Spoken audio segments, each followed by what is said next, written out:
자, 이재명 정부 출범하면서 언론 개혁에 대한 관심도가 커지고 있는 상황입니다. 또 리박스쿨 문제 계속해서 드러나고 있는데요. 자, 오늘은 가방위원장 최민희 더불어민주당 의원과 이야기 나눠보겠습니다. 의원님 나와 계십니까? 예, 안녕하세요. 최민희입니다. 네, 너무너무 반갑고요. 지난 네, 4일자로 이재명 정부 출범했습니다. 선거 기간 네. 동안 저희는 의원님이 춤추고 이런 모습도 많이 봤던 것 같아요. 소감이 어떻습니까? 뭐, 일단 국민들께서 네. 이재명 정부를 선택하셔서 나라를 누란의 위기에서 막아주셨다. 이렇게 생각했고, 이번 선거의 특징 중에 하나가 각 지역의 자원봉사자들이 음, 너무너무 능동적이고 그리고 활성화되어서 선거를 치렀는데 네. 이것은 그 위기의식의 발로였다고 생각합니다. 음, 국민들이 아, 진짜 큰일 났다. 네. 이 내란 세력이 다시 집권하면 정말 큰일 난다, 나라가. 음, 그런 위기의식의 발로였다고 생각하고, 이재명 대통령은 이념의 인물이 아니고, 이념의 사람이 아니고, 네. 실용, 음, 매우 매우 실용적이고, 국익 중심의 사람이고, 이게 국민 중심 사고를 하시기 때문에 네. 열심히 잘하실 거라고 믿고 있습니다. 자, 지난주 이제 조직 개편 또 일부 수석 인사 발표가 있었습니다. 네. 이 기조 어떻게 평가하고 있습니까? 그것도 역시 네. 일할 사람. 실용. 그래서 이재명 대통령께서 주변에 사람을 추천하라고 하실 때 예. 몇 가지 원칙이 있었는데요.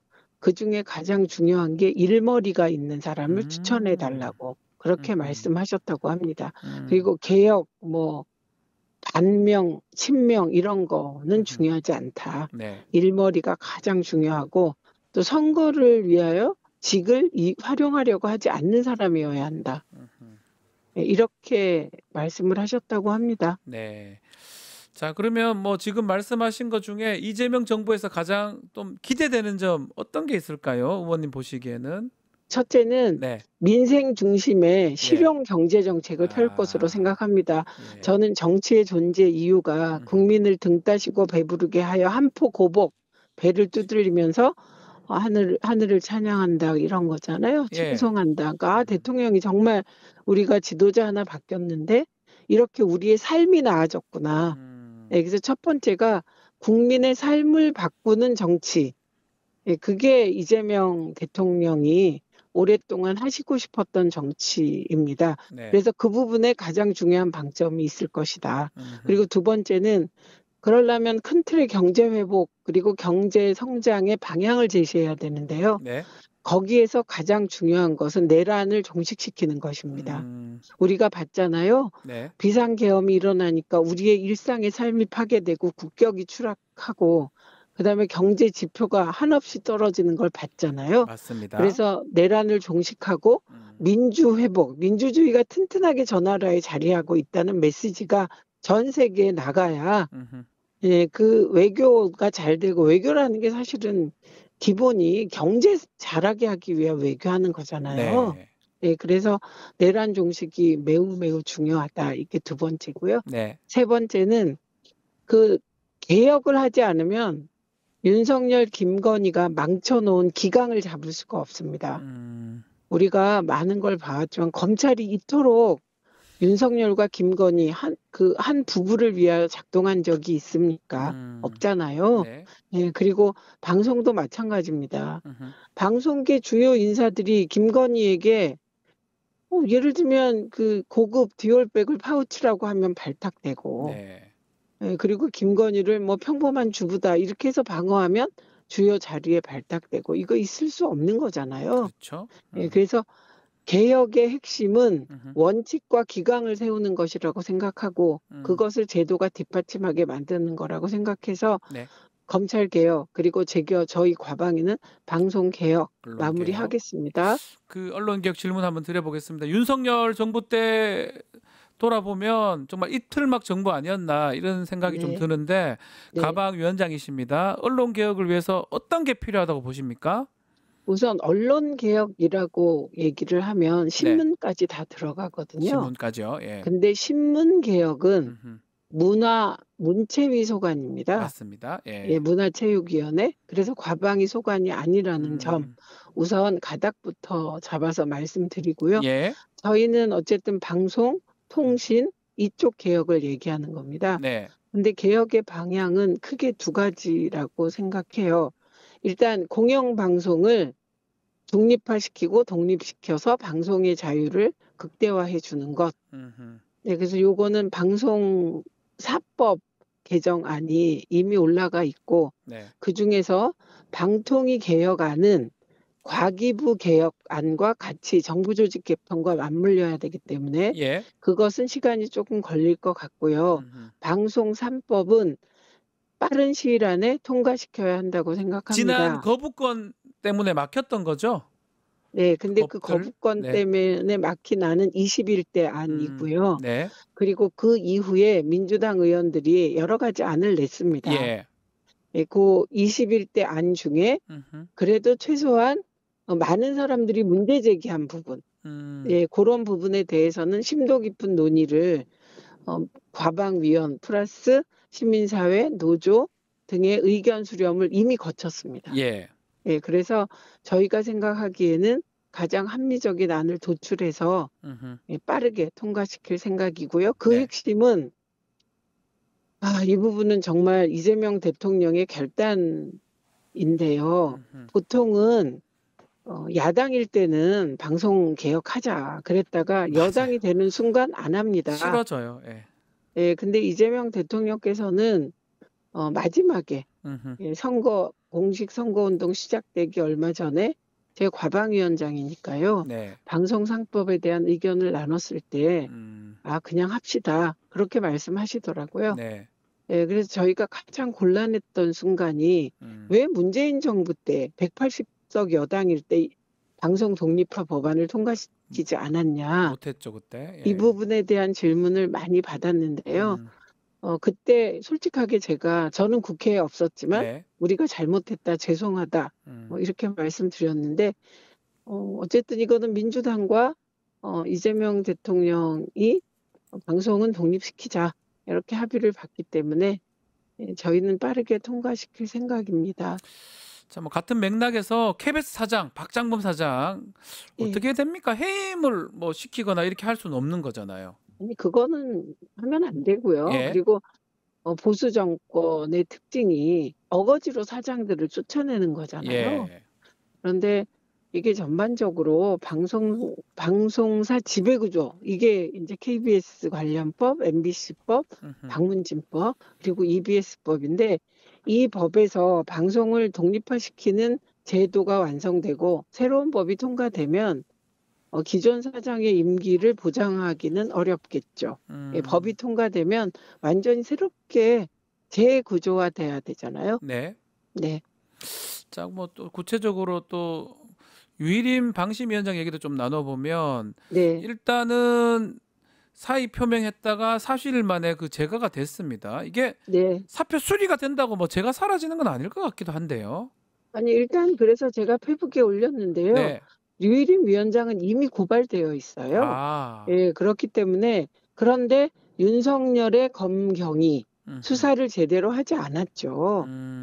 그리고 이것이 뭐 이재명 정부에서 누가 고발한 게 아니라 윤석열 정부 때 이미 고발이 됐기 때문에 네. 수사 받아야 하고, 예, 그리고 그 수사 결과에 따라서 합당한 처벌을, 법적 책임을 져야 하기 때문에 이 부분도 저희가 과방위 차원에서 꼼꼼히 챙길 겁니다. 그 유일임 방심위원장이 본인이 방송사 중징계 내렸던 거 이거 다 재판에서 지고 있는 상황이거든요. 12전 12패 뭐 이렇게 나오던데 네. 이 소송 비용은 누가 책임을 져야 됩니까? 이 행정행위에 따른 소송 비용이기 때문에 네. 이 부분에 대한 책임을 물을 수 있을지 예, 이건 법적 검토가 필요하겠지만 네. 검토할 겁니다. 그리고 무리한 소송 남발에 대해서는 직권남용의 책임을 져야 하는데요. 네. 이 소송의 주체는 방심위가 아니고 방통위입니다. 방통위. 예. 예, 그래서 유일임 위원장이 단독으로 윤석열 정권의 비판적인 김건희에 대한 사실보도 정론 기능을 한 방송에 대하여 단독으로 심의를 했다고 보기 어려운 상황이라 네. 저희가 이번에 민주당 원내대표 선거가 있습니다. 그렇죠. 저희는 방송 장악 국정조사를 동의하는 분에게 표를 주겠다. 이렇게 이미 얘기를 해놓은 상황이고요. 예. 그래서 저는 이 윤석열 정권의 방송 장악이 저 개인적으로는 청와대 차원에서 이루어진 것으로 보고 있습니다. 네, 그리고 방송 장악의 기술자들을 이동관 등 내려보냈고, 그리고 윤석열 친구, 가까운 뭐 선배 이런 사람들, 그리고 판사 중에서도 가장 저희가 이상하다고 생각하는 사람을 방통위원으로 내려보내고, 그리고 저 개인적으로는 왜 방통위원으로 국회에서 의결된 저를 7개월 7일 동안 임명하지 않았나. 이것도 저에게는 관심사입니다. 네. 왜냐하면 이런 일은 헌정사상 처음인데요. 그렇죠. 다시 일어나면 안 됩니다. 네. 그래서 방송장악 국정조사를 통해서 청부 민원이 류일인 개인의 판단이었는지부터 저희는 다 살펴볼 생각이고, 특별히 YTN 국정조사를 꼭 관철할 생각입니다. YTN이 지금 민영의 유진 그룹에 가 있잖아요. 그 부분도 조사하겠다 이 말씀이시네요. 네, 그 민영화를 한 것 그렇게 말씀드리기보다는 민영화 과정에 불법적 요소들이 많기 때문에 그 불법을 살펴본다는 겁니다. 불법성이 있다면 살펴보겠다. 뿐만 아니라 통일교가 YTN을 인수하려고 했다는 의혹 보도가 나왔잖아요. 맞습니다. 그러니까 국민들께서도 더 궁금할 것 같아요. 통일교는 김건희 씨에게 직접 그 고급 그 샤넬백 등등만 했겠습니까? 다이아몬드 목걸이 얘기도 의혹으로 나오고 있지 않습니까? 그렇게 집중적으로 로비를 했는데 엉뚱하게 유진그룹에 가지 않았습니까? 그러면 이건 일반적 상식으로 보면 권부 내에서, 사실 영부인은 민간인인데 그 권부 내에서 서로 그런 암투가 벌어졌나? 이런 의문이 생기지 않습니까? 그래서 도대체 무슨 추악한 거래들이 있었는지 확인할 생각입니다. 그 방통위 말씀하셨는데 지금 방통위가 이진숙 위원장 한 명 있잖아요. 이건 어떻게 앞으로 되는 겁니까? 일단 이진숙 위원장 한 명이 있기 때문에 업무를 진행할 수가 없습니다. 그거는 청문회나 과방위 과정에서 다들 보셨는데 2인 있으면 회의가 된다. 이게 저들 논리였어요. 근데 김태규가 그만두면서 혼자 남았잖아요. 2인도 아닙니다, 이제는. 어떤 논리도 성립되지 않습니다. 그리고 이진숙 위원장 또한 법카의 여왕. 그래서 지금 빵진숙 이런 별명도 있는데요.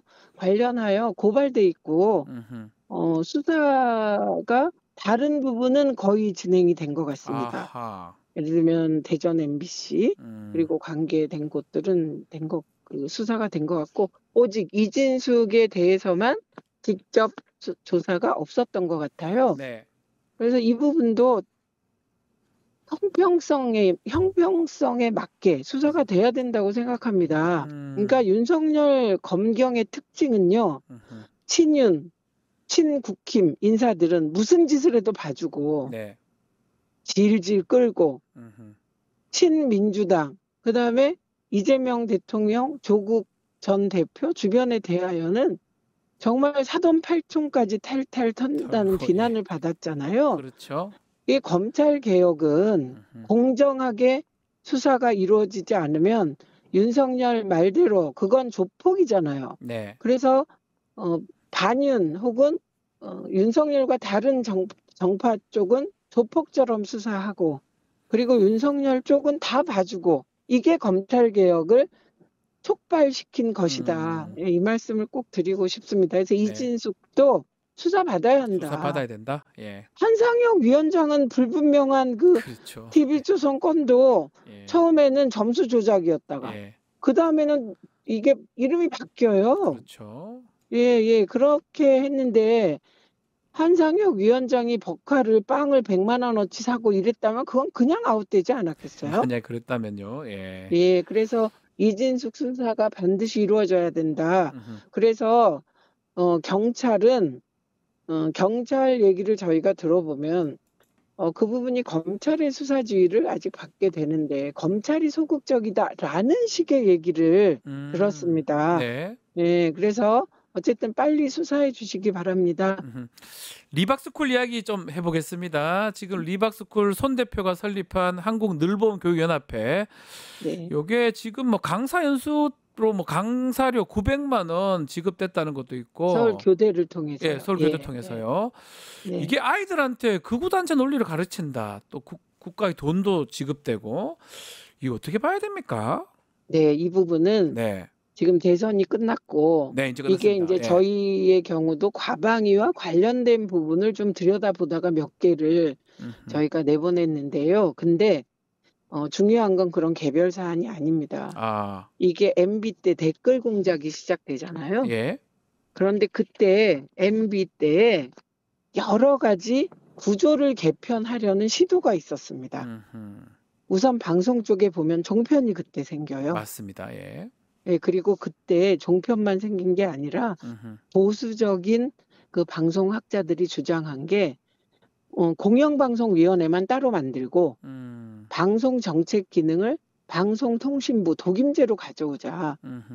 이런 구조 개편 논의를 한 적이 있어요. 네. 그러면서 종편을 추진해서 그때 지금 다들 기억을 상기시켜 보면 그때 종편이 들어오면서 보수 의제를 예, 우리 사회를 보수적인 의제가 지배하는 사회. 그래서 그 보수 의제 중에 하나가 친일이었어요. 친일. 그게 예. 뉴라이트도 그때 맥을 같이 하면서 움직여요. 네. 예, 그래서 이게 일본 자민당식의 영구 집권 음모고 정치적으로는 그게 내각제를 시도할 것이다. 예, 이런 얘기가 그때 위기처럼 저희들 사이에서 돌았습니다. 네. 그런데 그중에 공영방송위원회를 만들고 방송 정책을 정부로 이관하는 것은 그거는 사회적 논의를 하면 지게 되어 있습니다. 네. 방송 정책을 독임제 부처로 가서 대통령이 직할하겠다는 거잖아요. 네. 근데 이게 민주당 일부에서 비슷한 주장을 하는 분들이 계신데 그건 과방위원 전체가 반대한다는 점 말씀드립니다. 네네. 그래서 이런 여러 가지 보수화, 사회를 완전 보수화시켜서 궁극적으로는 일본처럼 국민들의 역동성을 억압하고 이런 것으로 가게 되고 특히 친일 문제에 대한 영원한 면죄부를 주고자 하는 아하.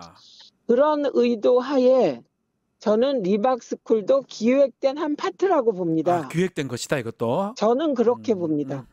그렇기 때문에 잠시만요. 예. 아, 예. 저희가 지금 네. 개별적으로 접근하고 있는데 이거는 종합적으로 접근해야 되는 사안이고 그다음에 요것과 관련하여 제가 EBS 장악에 대하여 저들의 네. 의문을 가졌었거든요. EBS는 예. 보수 정권들이 저렇게까지 하지 않았어요. 그런데 EBS를 저렇게까지 장악하려고 하는 이유 역시 EBS가 교육방송이고 성인 교육도 하거든요. 네. 할 수 있기 때문에 저는 EBS를 통하여서도 똑같이 특히 역사관에서는 친일, 네. 예, 그다음에 보수적인 의제를 의제화시키는 한 단위로 EBS를 활용하기 위한 장기적 포석이었다. 그리고 저 개인적으로는 그 MB 때 했던 이런 그 보수 의제, 특히 친일 문제에 대한 해결, 그래서 네. 나라를 친일로 몰고 가려고 한 것으로 보고 그 중심에 김태효가 있다고 저 혼자 생각합니다. 김태호 차장이 추측합니다. 중심에 있다. 네, 저는 그분에 대하여 김태효에 대하여 아무런 조사도 수사도 이루어지지 않는 것. 그것도 신기해요. 이게 이해가 안 가고요. 예. 이번 내란의 기획자, 내란의 목표. 그게 위기 때문에 그랬다. 명태균 등등의. 그것도 있겠지만 저는 이건 오랫동안 기획된 그 커다란 프로젝트의 일환이기 때문에 기획팀이 있다고 늘 의심했고요. 네. 저 개인적으로 완전히 추측인데요. 네. 김태효가 그 중심에 있지 않나 이렇게 늘 의심하고 있었습니다. 김태효가 아무런 처벌 없이 아무 수사 없이 지금 진행되는 것 같습니다. 저희가 예. 그나마 국회에서 국정조사도 해서 비상계엄과 관련한 친위 쿠데타와 관련한 뭐 여러 가지를 밝혔는데 전혀 접근하지 못한 게 대통령실입니다. 그러니까요. 예. 아니 당장에 윤석열이 나와서 읽은 비상계엄 문건은 어떤 경로를 통하여 누가 작성했는가? 대통령실 내부에 비상계엄 관련한 회의는 없었는가? 매우 궁금한 사안이잖아요. 궁금합니다. 보통 일을 기획할 때 저희 예. 의원실에서 뭔가를 폭로할 때도 부장관들하고 먼저 회의하거든요. 맞습니다. 예. 그리고 사실을 추출한 다음 원내 지도부에게 보고를 하는데 지금 그 모든 내란 관련 수사에 핵심 코어가 빠진 거죠. 네. 머리, 기획. 예, 그래서 이게 단지 김용현과 윤석열이 술 먹다가 하자. 저는 이건 페이크라고 봅니다. 아니다고 보시고. 네. 좀 마지막으로 이렇게 참 댓글 조작, 여론 형성 이런 것들 막기 위해서 가방이 앞으로 뭐 어떤 걸 좀 하십니까?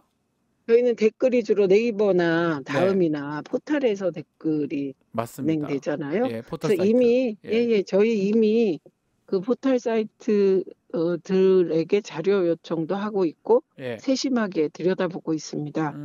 예, 그리고 그러나 국민 여러분께서 좀 스스로를 믿으셔도 되는 것은 조중동 보수 언론의 민주당 흔들기, 이재명 대통령 흔들기, 그리고 그게 방송까지 넘어가서 장악된 KBS, 그리고 능동적, 자발적으로 친윤을 하는 보수 종편들, 그리고 보도 전문 채널, 특히 YTN 보도 매우 심각했는데요. 뭐 연합뉴스는 또 YTN 쫓아가고 패널들도 저는 이해할 수 없는 패널 구성이고 맞습니다. 이런 상황 하에서 이겼다는 겁니다. 국민들이 승리하신 거예요. 그래서 방송 결정론, 댓글 결정론 이런 건 성립하지 않습니다.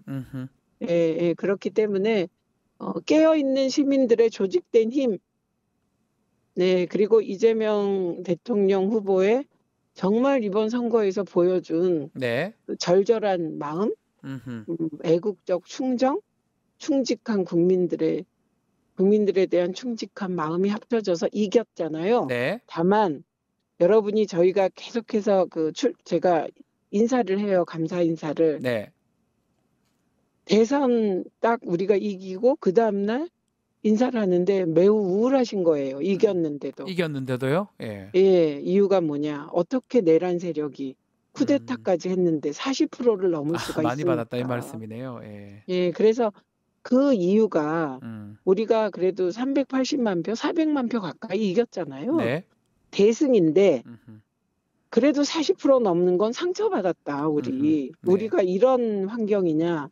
맞습니다. 그리고 그 환경 중에 하나가 그런 보수적인 그 방송 지형, 언론. 신문 지형, 그거고. 그러나 그래도 MBC를 비롯한 일부 방송들이 종민적 시각에서 같이 열심히 정론 보도를 해줬기 때문에 우리가 이길 수 있었다. 그래서 해결할 수 있다, 이것도. 해결할 수 있다. 이렇게 스스로를 믿으시면 될 것 같아요. 알겠습니다. 네. 의원님 말씀 오늘 여기까지 듣겠습니다. 감사합니다. 네, 고맙습니다. 최민희 더불어민주당 의원과 함께했습니다. 유튜브 구독하고 실시간 채팅과 댓글을 남기시면 매일매일 7,000TTCO를 드립니다. 참여 방법은 통통물 어플을 다운로드하고 회원가입과 로그인을 해주세요. 마이페이지에서 나의 회원 고유 번호를 복사해주세요. 유튜브 구독 후 실시간 채팅이나 댓글창에 고유 번호를 한 번만 입력하면 준비 끝! 지금 유튜브 채팅과 댓글 쓰기 참여하고 7,000TTCO 받아가세요.